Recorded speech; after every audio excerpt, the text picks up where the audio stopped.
Guys, it's Reese from the Reese Crunch Out, and today we're looking at the Haunted Golden Freddy figure. So yeah, I've looked at all 4 of the previous Haunted figures. I've looked at Freddy, Bonnie, Chica. Yesterday I looked at Foxy. So now we're looking at Golden Freddy. And real quick before I get into the review today, I have a little personal update to give. So yesterday, in yesterday's video, which was on the Haunted Foxy figure, I said at the beginning of that video that I hadn't seen the FNAF movie yet. But I just want to give a little update on that. I am actually now going to see the movie on Sunday with my dad. So because of that, I just want to let you guys know that I have an idea now to maybe after Sunday make I guess you could call it a movie review of the FNAF movie.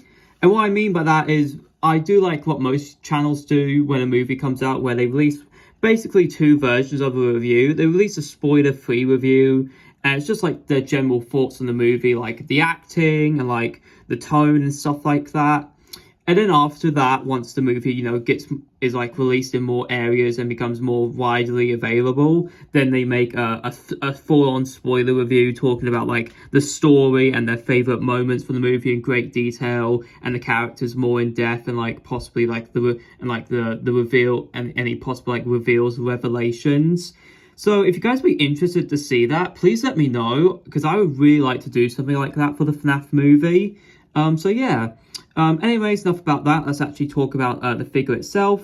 Again, we've looked at the previous ones, Freddy, Bonnie, Chica, Foxy. Now we have Golden Freddy. And something that's kind of interesting about this, if you saw any of my previous videos, you know the pose of the figure is referencing the character's jump scare from FNAF 1. This isn't the case for Golden Freddy, and the reason why is because, well, Golden Freddy's jump scare in FNAF 1 is literally this. It's just like it's basically just an image, like a super zoomed in image of his face right up into yours. And don't get me wrong, it's a cool image, and like it's super cool, but like it's really hard to like make it work for a figure that's meant to be, referencing said jump scare. I to be honest, I don't know how they would have pulled this off. They would have tried to done it. Maybe they would have had like just a floating Golden Freddy head, kind of like in FNAF 1. Not FNAF 1, FNAF 2. But they didn't do that. Instead, they went with a pose, which I think, actually, the more I look at it, kind of feels more like a reference to FNAF AR. In FNAF AR, you can actually get Golden Freddy as a character. And in the workshop, I think that's what they call it in FNAF AR, the workshop. Basically, where you can view the animatronics in greater detail. Golden Freddy, does this pose, I think. So, I think this is more or less a reference to his appearance in FNAF AR than it is in FNAF 1. But yeah, other than that, it's still pretty cool. Again, just like all the other figures, it comes with a little ghost right here.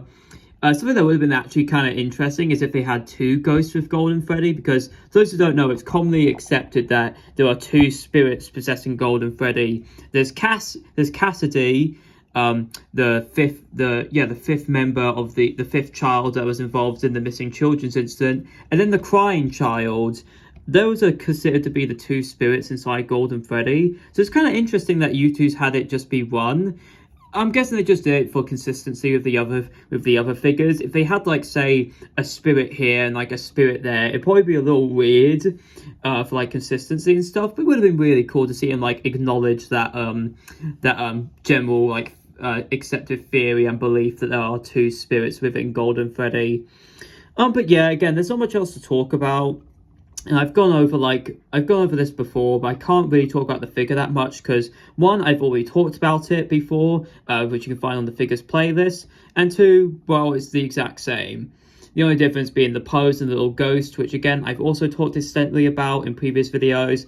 Little blocky 8-bit character that represents the death minigames fairly well. Signature black eyes, tear streaks. Again, nothing else to talk about. So yeah, that's about it for this video. I have one more Youtooz video coming out tomorrow, which is about 2 miscellaneous pieces of merch that were released alongside these haunted figures. Those 2 will be compiled into one, because I don't think they're that big or major to talk about in 2 separate videos like these haunted figures were. So yeah. If you enjoyed this video, make sure to like and subscribe, check out the playlist for more, and yeah, see ya!